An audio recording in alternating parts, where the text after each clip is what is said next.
दोस्तों नमस्कार, स्वागत है आपका यूट्यूब चैनल एबी टेक में। आज है 22 जून 2025 और जान लेते हैं आज की महत्वपूर्ण खबरें। सबसे पहले यहाँ पर देखें, भर्तियों के बारे में अपडेट है, नए विज्ञापन के बारे में अपडेट है, शिक्षा सेवा चयन आयोग में क्या चल रहा है, कब तक भर्तियाँ आएंगी, अध्याचन की क्या स्थिति है उसके बारे में। लिखा, कार्मिक विभाग तैयार करेगा प्रारूप, होंगी 50,000 भर्तियाँ। शिक्षा सेवा चयन आयोग रिक्त पदों का अध्याचन मिलते ही जारी करेगा विज्ञापन। आप लोग जानते होंगे, उत्तर प्रदेश शिक्षा सेवा चयन आयोग में प्राथमिक शिक्षक भर्ती के लिए टीजीटी पीजीटी असिस्टेंट प्रोफेसर के नए विज्ञापन के लिए अभी हाल ही में धरना प्रदर्शन किए गए। यहाँ पर स्थिति ये है कि अभी तक एक भी अध्याचन नहीं आया और शिक्षा सेवा चयन आयोग गठित हुए लगभग 2 साल हो गए हैं। तो इस पर जब बात की गई तो पता चला कि अध्याचन का प्रारूप ही तय नहीं है अभी, इसी वजह से कोई अध्याचन यहाँ पर नहीं आए हैं। तो उसी के बारे में यहाँ पर देखिए अपडेट्स हैं कि अध्याचन के प्रारूप को लेकर के प्राथमिक, माध्यमिक और उच्च शिक्षा में 50,000 से अधिक पदों पर फंसे शिक्षक भर्ती शुरू करने का रास्ता जल्द ही साफ होगा। कार्मिक विभाग उत्तर प्रदेश अध्याचन का प्रारूप तैयार कर रहा है। प्रारूप तैयार होने के बाद संबंधित विभाग नई भर्ती के लिए उत्तर प्रदेश शिक्षा सेवा चयन आयोग को रिक्त पदों का अध्याचन भेज देंगे। आयोग के गठन के 2 वर्ष पूरे होने वाले हैं। आयोग को बेसिक, माध्यमिक और उच्च शिक्षा में शिक्षक भर्ती के पदों पर भर्ती करनी है, लेकिन संबंधित विभागों से रिक्त पदों का अध्याचन नहीं मिलने से नई भर्ती शुरू नहीं हो पाई है। आपको बता दें, प्राथमिक, माध्यमिक और उच्च शिक्षा विभाग के अफसरों के बीच 10 से ज़्यादा बैठकें हो चुकी हैं। अध्याचन के प्रारूप पर भी बात हुई, लेकिन बात बन नहीं पाई अब तक। तो आयोग के सूत्रों के मुताबिक अगर संबंधित विभागों ने समय से अध्याचन भेज दिया तो अब तक परिषदीय विद्यालयों में सहायक अध्यापक के तकरीबन 30,000 पदों पर, एडेड टीजीटी पीजीटी के करीब 20,000 पदों पर और एडेड महाविद्यालयों में तकरीबन 1,500 पदों पर भर्ती की प्रक्रिया शुरू हो चुकी होती, लेकिन मामला जस का तस अटका रहा अध्याचन को लेकर के। और अब अध्याचन को लेकर के तैयारी शुरू होने वाली है, अभी शुरू नहीं हुई है, शुरू होने वाली है। अगर तैयारी शुरू हो गई, अध्याचन का प्रारूप तय हो गया, उसके बाद अध्याचन आएंगे, उसके बाद कई विज्ञापन आएगा। कुल मिलाकर के लंबा वक्त अभी भी है, अभी अध्याचन का प्रारूप ही नहीं शुरू हुआ है। इसके बनने में बताया गया करीबन 1 महीने से 1.5 महीने का समय लगेगा। देखिए यहाँ लिखा हुआ है कि अध्याचन के प्रारूप को तैयार करने में लगभग 1 महीने का समय लग सकता है।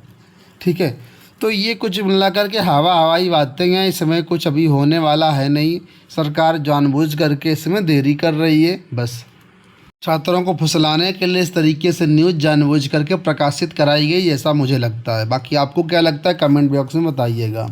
फिलहाल यहाँ पर देखिए टीजीटी पीजीटी के बारे में बताया गया है कि अभ्यर्थियों को पुरानी भर्ती परीक्षाओं का इंतजार है।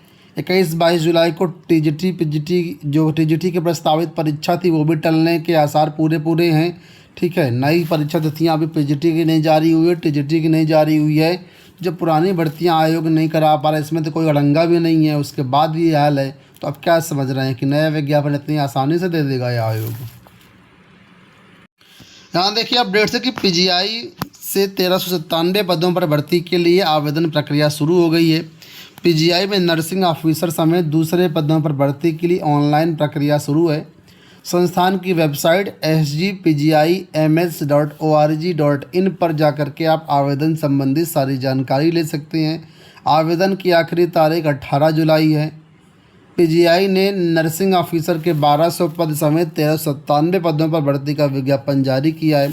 इसमें नर्सिंग के अलावा junior stenographer, senior administrative assistant के 32, CSSD असिस्टेंट के 20, हॉस्पिटल अटेंडेंट के 43, स्टोर कीपर के 22 पदों पर भर्तियां की जा रही हैं। यहाँ देखिए अपडेट कि आयोग बताए संदिग्ध लोक सेवकों पर कार्रवाई की क्यों नहीं दी मंजूरी। उत्तर प्रदेश लोक सेवा आयोग ये स्पष्ट करे कि सीबीआई की ओर से कई पत्र जारी होने के बावजूद आयोग ने संदिग्ध लोक सेवकों के खिलाफ सीबीआई को कार्रवाई की मंजूरी क्यों नहीं दी।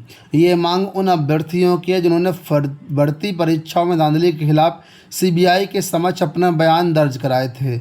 सीबीआई निदेशक प्रवीण सूद की ओर से मुख्य सचिव को भेजे पत्र में स्पष्ट कहा गया है कि परीक्षाओं में धांधली के मामले में 3 संदिग्ध लोक सेवकों के खिलाफ कार्रवाई के लिए सक्षम प्राधिकारी से मंजूरी मिलने का अगस्त 2021 से इंतजार किया जा रहा है। एपीएस परीक्षा 2010 के अभिलेखों के लिए आयोग को 5 बार पत्र लिखे गए, लेकिन लोक सेवा आयोग ने अपनी तरफ से कोई भी सहयोग सीबीआई को नहीं किया, कोई भी सपोर्ट सीबीआई को नहीं किया। तो कुल मिलाकर के यहाँ पर देखिए लिखा है कि इसी प्रकार पीसीएस 2015 परीक्षा से जुड़े जरूरी दस्तावेजों के लिए आयोग को 8 बार पत्र लिखे गए, लेकिन संपूर्ण दस्तावेज उपलब्ध न कराए जाने की वजह से सीबीआई के लिए किसी निष्कर्ष तक पहुंचना मुश्किल हो गया है। सीबीआई निदेशक के पत्र में किए गए इस खुलासे के बाद आयोग की परीक्षा में धांधली के खिलाफ अपना बयान दर्ज कराने वाले अभ्यर्थी अब खुद को ठगा महसूस कर रहे हैं। तो कुल मिलाकर के लोक सेवा आयोग ने कोई भी यहाँ पर जो है सहयोग नहीं किया, इस वजह से सीबीआई जांच बंद करने जा रही है। और जो अभ्यर्थी बयान दिए थे यहाँ पर भ्रष्टाचार के खिलाफ, वो छात्र भी अब लोक सेवा आयोग से सवाल पूछ रहे हैं कि जब संदिग्ध लोक सेवक थे तो उनको कार्रवाई की मंजूरी क्यों नहीं दिया आपने। देखिए, अभ्यर्थी तो चाहते हैं यहाँ पर कि इन भर्तियों की जांच और भ्रष्टाचार का खुलासा हो, लेकिन सहयोग न करना सीबीआई को, उससे साफ पता चलता है कि लोक सेवा आयोग खुद इसमें जो है नहीं चाहता कि इसकी जांच हो। कहीं ना कहीं भ्रष्टाचार इंटरनल हो सकता है, इस वजह से लोक सेवा आयोग सपोर्ट नहीं कर रहा है। यहाँ देखिए अपडेट है कि स्कूल में शिक्षक की ज़रूरत नहीं, फिर भी किया गया तबादला। अभी राजकीय महाविद्यालय में असिस्टेंट प्रोफेसरों के तबादले में मनमानी का मामला ठंडा नहीं पड़ा था कि राजकीय माध्यमिक विद्यालयों में शिक्षकों के स्थानांतरण में अनियमितता की शिकायतें होने लगी हैं। 14 जून को जारी राजकीय विद्यालयों के 372 शिक्षकों की सूची, उन स्कूलों में भी शिक्षकों का तबादला कर दिया गया जहाँ आवश्यकता ही नहीं थी।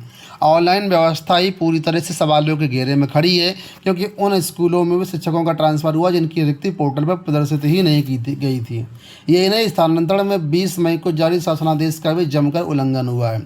तो चाहे वो हायर हो या माध्यमिक हो, शासन स्तर पर अधिकारियों के स्तर पर खूब मनमानी किए जा रहे हैं, खूब नियमों का हवाला दिया जा रहा है और उन नियमों को ही पालन नहीं किया जा रहा है, जमकर के मनमानी की जा रही है। ऐसे ही मामला यहाँ पर LTGIC में निकल कर के सामने आया है कि पोर्टल पर वैकेंसी नहीं थी, टीचर्स वहाँ पर ऑलरेडी पर्याप्त थे, उसके बाद भी नियमों का उल्लंघन करके यहाँ पर ट्रांसफ़र किए गए। यहाँ देखिए अपडेट है कि रिक्त पदों के विज्ञापन से लेकर के रोजगार हासिल करने तक आंदोलन जारी रहेगा। ये अपडेट यहाँ पर है। देखिए, इंकलाबी नौजवान सभा व ऑल इंडिया स्टूडेंट्स एसोसिएशन आइसा ने संयुक्त रूप से 27,000 परिषदीय विद्यालयों का मर्जर करने, आउटसोर्सिंग निगम के गठन को रद्द करने, सभी स्थायी प्रकृति के कार्य के लिए स्थायी नियुक्तियाँ, नौजवानों को 15,000 रुपये बेरोजगारी भत्ता सहित 13 सूत्री मांगों को लेकर के कटरा डेलीगेसी में दूसरे दिन हस्ताक्षर अभियान चलाया। सैकड़ों छात्रों ने हस्ताक्षर कर मांगों का समर्थन किया। तो 13 सूत्री मांगों पर छात्र जो है अड़े हुए हैं, इसके लिए हस्ताक्षर अभियान चला रहे हैं। शिक्षक भर्ती समेत अन्य सभी विभागों पर भर्ती विज्ञापन जारी करने की मांग चल रही है। दोस्तों, ये हो गई आज की सारी अपडेट। उम्मीद करूँगा वीडियो आपको पसंद आया होगा। इस वीडियो में इतना ही। धन्यवाद।